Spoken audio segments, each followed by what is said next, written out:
The endoscopic endonasal approach provides a unique access to the ventral aspect of the skull base. The pituitary gland is located at the center of the skull base and is surrounded by critical neurovascular structures. Above the pituitary gland, we have the optic apparatus. On each side of the gland, we have the carotid arteries, which provide blood flow to the brain. And below the pituitary, we have the brainstem and the basilar artery.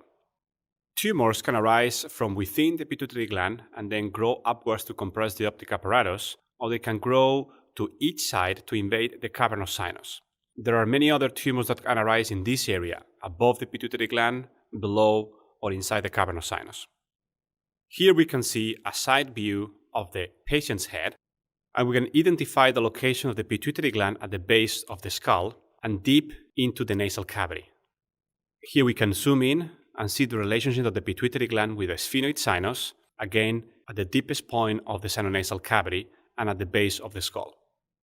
We are now going to simulate an endoscopic endonasal approach to the pituitary gland and the base of the skull. We use the nostrils as natural corridors to access the skull base. We can actually introduce instruments through each nostril. On one side, the endoscope, and on the other side, dissecting instruments such as micro scissors. With the collaboration of our ENT colleagues, we proceed with opening of the sphenoid sinus.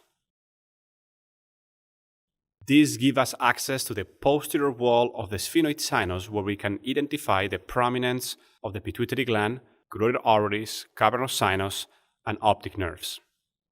Here we can see the location of the endoscope inside the sphenoid sinus and the close-up view it provides.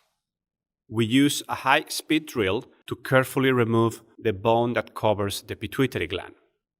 We continue drilling laterally to perform a wide exposure into the anterior wall of the cavernous sinus on each side of the pituitary gland. We perform this Excel technique where very thin bone is left behind, so we can use a kerosene ranger to remove it safely and entirely. After the dura has been widely exposed, we perform our cruciate dural opening. We use micro scissors to open the dura in a cruciate fashion up to the level of the medial wall of the cavernous sinus. After widely opening the dura, we start identifying the difference between the pituitary gland, which looks well vascularized and more orange-like, from the pituitary tumor, which is less vascularized and more whitish or pale in appearance. By identifying this interface between both the pituitary gland and the tumor, we can develop an accurate plane of dissection to separate the tumor away from the pituitary gland. Whenever possible, we aim to perform an extracapsular dissection of the tumor to accurately separate it from the pituitary gland. In certain cases, tumors invade the medial wall of the cavernous sinus, and this poses a special challenge. For this, we have developed an original technique which consists in opening the anterior wall of the cavernous sinus to directly access the inside of the cavernous sinus and remove the medial wall. By directly opening the anterior wall of the cavernous sinus, we can identify the carotid artery in the cavernous sinus, the inferior hypophyseal artery running towards the posterior aspect of the pituitary gland, and we can gently separate the medial wall that contains tumor from the cavernous carotid artery. The medial wall of the cavernous sinus can be removed en bloc by performing the disconnection of the carotido-clinidal ligament superiorly and the disconnection from the dural floor inferiorly.